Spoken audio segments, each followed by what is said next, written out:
Hello and welcome to my 22-week pregnancy update. So this week baby is approximately 10.94 inches and weighs about 15.17 ounces, which is about a seventh of his final birth weight. It could be, who knows, it's a guessing game. I could have a 14-pound baby. I'm hoping not, if I'm honest. I think anybody watching this would side with me on that one. Baby's brain is going through a huge growth spurt and period of development this week, and his movements are becoming more deliberate as he practices the old motor skills and works on his coordination. As for me, I've been so tired this week. It's really not been fun. I've had no energy whatsoever and all I want to do is nap, and I'm not a nap kind of person. And I found that my hunger is directly related to my tiredness and my energy levels. If I'm not eating every couple of hours, I'm just drained. I'm atrocious. And I did have a really weird moment at work the other week where I don't know, I felt fuzzy. My head just felt fuzzy and I felt a little dizzy and I didn't feel like I was quite there. So I sat down and I had a yogurt and a drink of milk and that picked me up and I was fine. So I'm trying now every 2 or 3 hours to just have a little something to eat just to sustain my energy, because I just crash so hard. It's not fun. And just to compound onto the tiredness, I haven't been sleeping. You could probably tell that by just looking at my eyes. I mean, those dark circles are impressive, right? Yeah. Ooh. I always sleep on my back or my front, which I'm obviously not doing now that I'm pregnant. I don't want to do that, so I'm trying to get myself to sleep on my side, but I'm not comfortable. I have problems with my hips and my knees and my joints, and it's really uncomfortable. I wake up in the night with just the worst pain straining in my knees and my hips, and so I have to kind of get into a yoga pose, laying in bed, the cobbler's pose, open up my hips, and then I can go back to sleep. I have got a body pillow and I've been propping that between my knees to try and take the strain and the weight off of them, but I still have been finding it difficult to get comfortable. And I find that when I do actually get off to sleep, I'm having the most vivid dreams.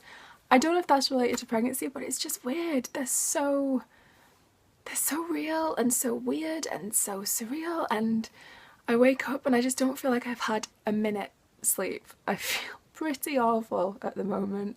So in a nutshell, tiredness is the theme of this week. Whoa, what is that?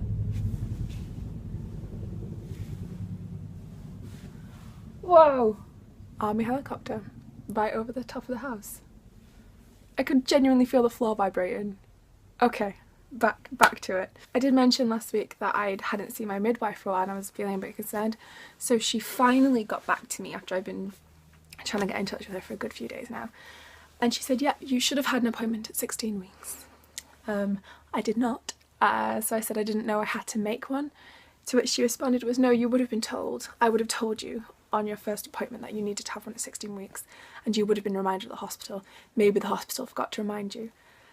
And I just have this real sincere feeling that she forgot to tell me, and instead of owning up and saying that, she's kind of trying to pass the buck and blame the fuzzy-headed pregnant woman. Because I know I'm having a bit of baby brain, but there's no way I would have walked out of that appointment and not immediately gone and booked another one if I knew that's what I had to do. But regardless, I have an appointment now, Monday. I'll go see the midwife. Everything will be fine and dandy. I will have slept by then, hopefully, and everything will be fine.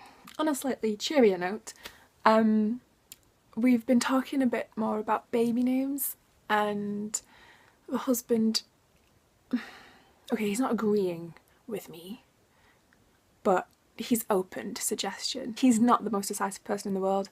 I have a hell of a task in front of me. I think what I'm going to do is just keep repeating my favourite 2 names over and over and over again and just wear him away until he finally gives in. He's just very good at saying no to my ideas but not putting any forth himself, which I don't think is very fair.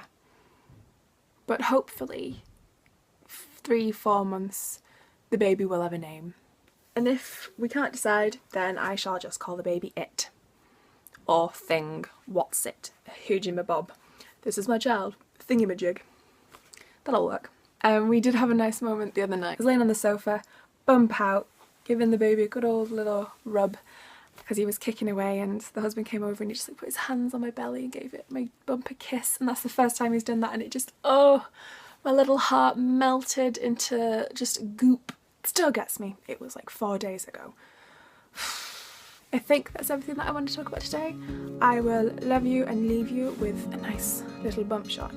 I have to say, bump shots aren't the easiest for me to get because I have a really tiny house, and to get the camera far away enough from me to, it's logistically a bit difficult, but I'll do it anyway.